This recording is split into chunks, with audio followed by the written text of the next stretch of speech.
ఈశాన్య రాష్ట్రాలైతే గతంతో పోల్చుకుంటే భారీగా పుంజుకున్నాయి.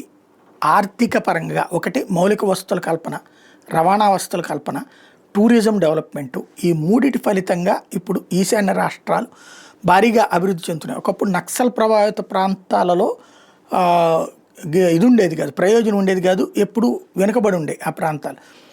అదే సందర్భంలో అక్కడ ప్రభుత్వాలు సీరియస్గా తీసుకుని పెట్టుబడులు పెట్టించడం, టూరిజం డెవలప్ చేసేయడం, నక్సలిజం అంతమైంది. అట్లాగే ఈశాన్య రాష్ట్రంలో ఉగ్రవాదం కూడా అంతమవుతుంది. అక్కడ ఉపాధి అవకాశాలు పెరుగుతాయి, ఉద్యోగ అవకాశాలు పెరుగుతాయి. అవి కావాలంటే ముందు మౌలిక వసతులు ఉండాలి. అదే ప్రభుత్వం చేసుకొచ్చింది రైళ్ళు, తర్వాత రోడ్డు వసతులు ఏర్పాటు చేయడం. ఇప్పుడు తాజాగా చూస్తే నార్త్ ఈస్ట్ జీడిపి 2011-12లో 2.6% ఉంటే ఇప్పుడు అది 6% పెరిగింది. 2.6 నుంచి ఏకంగా 6%, అంటే డబుల్ మీదన 1% ఎక్కువే పెరిగిందనమాట. ఇది తాజా లెక్కలు చెప్తున్నటువంటి. ఇంకా ఎదుగుదల అవసరం ఉంది.